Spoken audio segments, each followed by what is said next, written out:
Masih berita, yang bikin kan sampean beritanya. Tapi benar. Belum. Masih kita tunggu deh hasil konfirmasi dari PSSI. Berarti info yang beredar yang saya dari A1 anti pres itu belum benar ya Pak? Wah, A1 mana itu? jangan fight accompli dong. belum. Kita lihat nanti perkembangan. Tapi Pak, ini kan Yang jelas, insya Allah FIFA sangat paham dengan Indonesia dan tidak akan ada itu, mudah-mudahan lah ya, tidak akan ada sanksi-sanksi yang dibayangkan yang sudah diserem-serem itu ya. kalau pembatalan Mudah-mudahan. rolling itu Pak, pembatalan rolling. Itu kan penundaan, belum pembatalan. Ya baik, Mas Dev, Kang Ujang kita lanjutkan. Mas Dev, ini ada salah satu bunyi Permenlu nomor 3 tahun 2019 yang menjadi landasan hukum menolak Israel tampil di Piala Dunia U20. Kurang lebih bab 10. Soal hubungan khusus, izinkan saya bacakan hubungan Republik Indonesia dengan Israel. Dalam melakukan hubungan dengan Israel, kiranya perlu diperhatikan prosedur yang ada selama ini masih berlaku. Tidak ada hubungan secara resmi antara pemerintah Indonesia dalam setiap tingkatan dengan Israel, termasuk dalam surat menyurat dengan menggunakan kop resmi. Tidak menerima delegasi Israel secara resmi dan di tempat resmi. Tidak diizinkan pengibaran atau penggunaan bendera, lambang, dan atribut lainnya, serta mengumandangkan lagu kebangsaan Israel di wilayah Republik Indonesia. Kurang lebih seperti itu. Kita tahu dalam perhelatan olahraga sepak bola ada lagu kebangsaan negara masing-masing yang akan dikumandangkan. Apa tanggapan dari Mas Dev mengenai digunakannya Permenlu nomor 3 tahun 2019 sebagai basis untuk menolak kehadiran Israel dan timnya untuk bertanding di Indonesia? Kalau saya melihatnya itu tidak cukup untuk menolak kehadiran tim nasional karena mereka memang adalah asli Israel, mereka dapat mengatakan mereka mewakili negara Israel, akan tapi kita bisa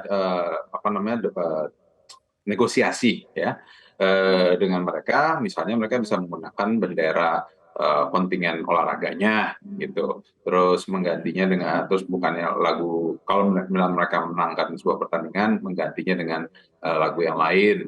Nah, hal itu masih bisa dinegosiasikan, tapi saya kalau tidak terlibat dalam proses negosiasi, saya tidak tahu proses secara jauh sampai mana. Karena kita pun pernah mengalami ketika waktu kita di ban oleh WADA, bendera Indonesia tidak bisa dikibarkan di perhelatan bulu tangkis, sehingga yang muncul adalah bendera PBSI kalau nggak salah, atau bendera KONI, saya lupa ya. Nah, padahal ketika kita memenangkan pertandingan tersebut. Nah, jadi ya hal itu bisa menjadi satu pertimbangan untuk agar tidak membatalkan ataupun merusak proses acara perhelatan ini, karena yang dipertaruhkan terlalu besar, terlalu banyak, baik citra Indonesia sendiri ataupun juga kemajuan dunia bola Indonesia. Dan juga seperti kita pahami bahwa olahraga bola ini menyerap perhatian hampir 70% masyarakat Indonesia. Jadi perkembangan dunia bola ini yang dimana merupakan salah satu target utama daripada pemerintahan Republik Indonesia saat ini menjadi satu tantangan yang besar untuk memastikan bahwa perhelatan ini benar-benar berjalan dengan baik, dan jangan sampai Indonesia dipermalukan karena perbedaan pandangan teknis yang sangat minim sebenarnya. Iya, Mas Dev, jika ternyata memang anggaplah sampai saat ini pun tadi Pak Menpora PLT Muhadjir Effendi mengatakan saat ini tuan rumahnya masih Indonesia, belum ada keputusan resmi dari FIFA. Jika memang harus berjalan dan kemudian ada lagu kebangsaan Israel berkumandang, apakah tidak akan dikhawatirkan menjadi bumerang bagi pemerintah Indonesia sendiri, dianggap oleh sebagian masyarakat melanggar peraturannya sendiri? Pertanyaan yang sama juga nanti saya minta jawaban dari Kang Ujang. Silakan Mas Dev tanggapi.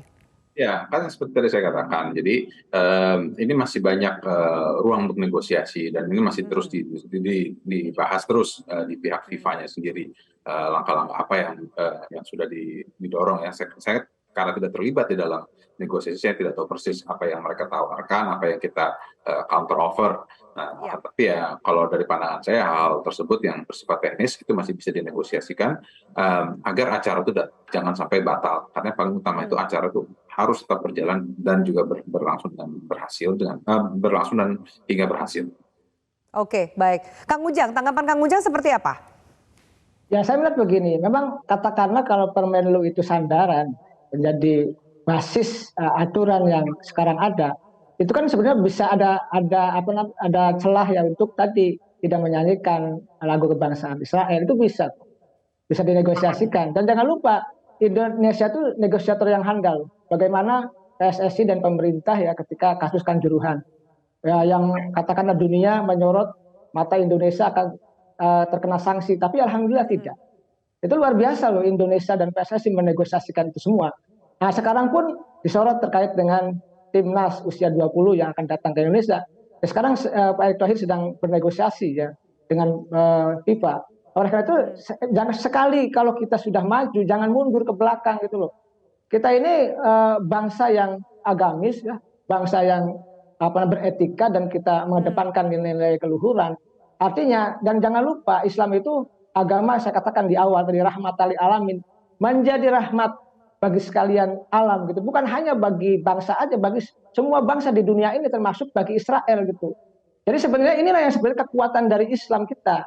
Nah sebenarnya kalau tadi misalkan kekhawatiran ada nyanyian lagu kebangsaan Israel, saya rasa bisa itu diselesaikan di FIFA dan PSSI gitu agar tidak ada nyanyian-nyanyian itu begitu. Sehingga tidak melanggar aturan atau peraturan Menteri Luar Negeri tersebut.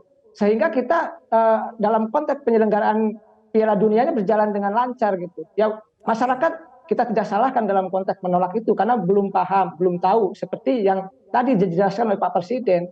Saya juga sangat mendetail ya melihat pernyataan Pak Presiden tersebut. Mungkin ormas-ormas juga, partai politik juga semangatnya sama. Semangatnya anti penjajahan di atas muka bumi ini. Semangatnya sama membela Palestina. Tetapi di saat yang sama kita punya kewajiban untuk menjaga pagelaran Piala Dunia U20 ini berjalan dengan lancar. Walaupun tadi ada protes-protes yang harus cepat-cepat disosialisasikan oleh PSSI dan pemerintah kepada mereka-mereka yang protes itu. Karena tidak ada jalan yang tidak ada masalah yang tidak bisa diselesaikan. Saya yakin kalau negosiasinya sukses dan pemerintah juga perhatian terkait ini, masyarakat juga akan mengerti gitu bahwa sesungguhnya ini pertaruhan bangsa kita. Bukan hanya persoalan Israel, bukan. Tapi pertaruhan bangsa kita di muka dunia. Bahwa kalau ini gagal, mohon maaf, citra bangsa kita akan negatif di mata dunia. Oleh karena itu kita tidak ingin itu. Saya dalam konteks ini sebagai akademisi, ya sebagai pengamat politik, sangat konsen. Kita tadi sepakat di awal, sampai kapanpun kita tidak terima penjajahan itu. Tidak terima, sangat jelas, sangat clear. Sikap bangsa pun sama. Sikap Indonesia pun sama. Sikap Pak Jokowi pun sama.